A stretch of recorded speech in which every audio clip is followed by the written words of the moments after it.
There's a disconnect there. We don't understand. We think if we do it one way, that we should end up there. But if we're not on the right path to end up there, then it's impossible. And in fact, when we don't end up where we want to go, and how many of you guys have ever been in this place in your life where you get somewhere and you're like, God, why in the world did I end up here? Anybody ever done that? Like, come on, God, what's going on? You're supposed to be God, right? I know I've been there in my life,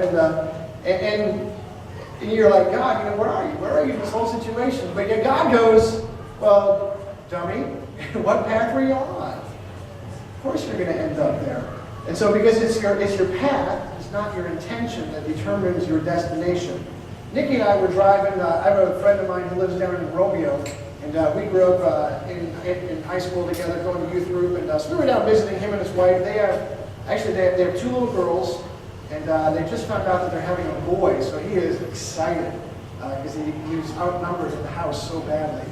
And so they were looking forward to a boy. So we went down there to visit one time, and there was construction or something, there was a detour, so it took us forever to get to the house. We had to go all the way around, and all it was like country roads. So it's not like a city block where it's like a little detour. You're going 20 miles out in the country to go around and come back to the house. So we got there, enjoyed our time with them, and we're on the way home. And so I'm driving, and I come to the place where the detour starts, and the sign says "Bridge Out." I'm like, yeah, I don't believe it. I don't believe the sign. And I did. I was like, you know what? I bet you they're done or something, and they just forgot to move the sign. So I'm like, honey, we're just going to go straight. We're just going to go down this road.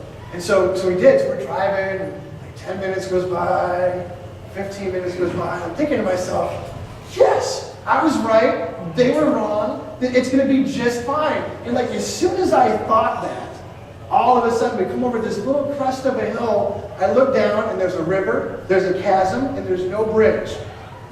And we're sitting there as our car comes screeching to a halt before we hit the stupid cones that are in the road to make sure you don't go into the river. And my wife, God bless her, she didn't say anything. But have you ever had somebody sit next to you and they give you that look? They don't have to say anything. Their entire being screams, "I told you so." And so I had to do the turnaround of shame. Have any of you ever done the turnaround of shame?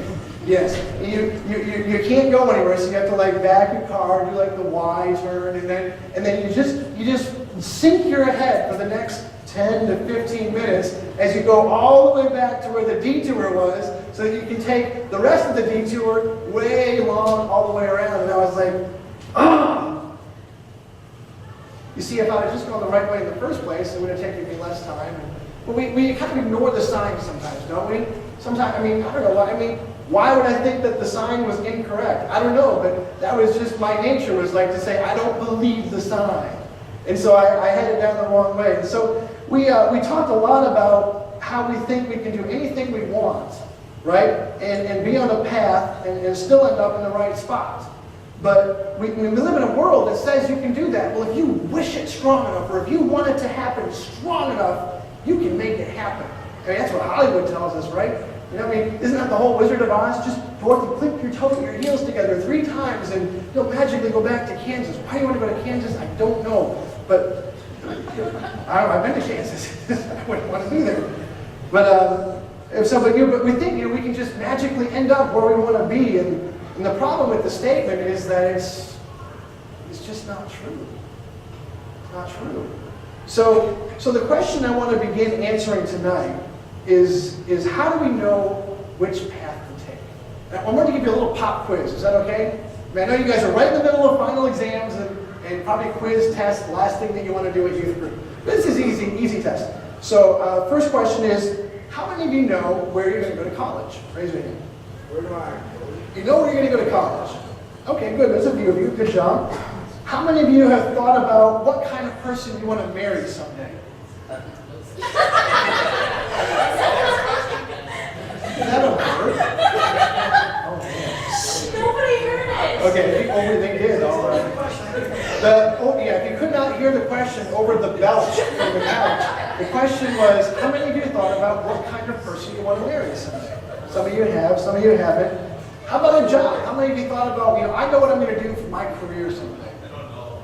A few of you, some of you. Of course, freshman, sophomore, you got a little bit of time to think about that. Junior, yeah, you're starting to get kind of close. Senior, shame on you. But, so the question I want to answer tonight is, how do you know what path to take? And it's tough, honestly, because you don't want to get to your junior year. You don't want to get to your junior year and realize that you wish you had done things differently as a freshman, because you're sitting here now going, I wonder how that's going to work out. Or you don't want to become a senior. I mean, and I know kids, and you probably know kids that this has happened to, where you're a senior and it's 2 months before graduation, and you get hauled into your counselor's office, and they're like, you didn't have enough credits to graduate. You're like, thanks. Right? You don't want to get to that spot. And so you realize at that point that there's no options, there's no opportunities, and your future is just kind of like in limbo. And so it's the choices and the decisions that you make in your freshman, sophomore year that kind of bring you to the point. If you kind of missed those and made the wrong choices, like in the maze tonight, if you didn't choose the right path, which was the, I won't say because you might go through it again, but if you choose the right path, then you made it through. But if you didn't, then you just went around in a circle. And so you gotta right now is the time to make choices. And we get these caution signs, we get these warning signs in our life, and so many times we do just like I did, and we just whip right past them. I went to Bible school. That's why I'm a pastor, because I went to Bible school. And anyway, some people when I was at Bible school, they called it bridal college, because they had this guarantee that you get ring by spring or your money back. Because everybody gets married in Bible school, so that didn't go over well at all. All right, that's all right. So anyway, just laugh, just make me feel over it. That wasn't even good fake laughter. Okay, so anyway, so I was doing pretty well in Bible school. Things were going along okay until I met her. And I think I've told some of you guys this story before. Until I met her, she was blonde, she was beautiful, and for all intents and purposes, she was completely off limits. Because I was a senior and she was a freshman. And that was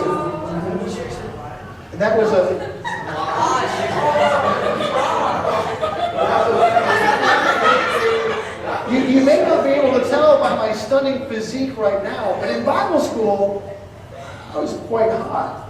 And, where's my wife? Support me on this one. Where is she? She deserted you. She deserted me. My time of need, she left me. And anyway, so in Bible school, so seniors were not allowed to date freshmen in Bible school. So I didn't date her for about 3 weeks. But we hit it off so well, we just had so much in common, and so we started sneaking off campus together. That was another no-no in Bible school. And eventually we had this secret romance going. And I knew very clearly the path that God had called me on. And he had called me to be a youth pastor. The passion that he had put in my heart was to see high school and middle school students come to know him as their Savior. I mean, that's why I'm here today, and I love you guys so much. And that's why I do what I do. But at this time, I knew the path I was supposed to be on, but oh man, I jumped paths so fast, and all of a sudden I knew I was on the wrong path. And what ended up happening is I ended up going so far down that path that I had to take a year off of Bible school and go back and actually have counseling sessions with my youth pastor until I could get my life straightened up so I could go back and finish up. And so my decision ended up costing me a year of my life. And all because she was pretty and blonde, not blind. And so you see, I saw the caution sign. I knew what I was doing was wrong. But I blew by that thing so fast, it was like a cartoon. Like, in cartoons, like when the cartoon goes, boom, and the sign's like spinning, that's what it was doing. Because I blew by that thing so fast. Yes, I should have done this. I should have just stopped. I would have been fine. I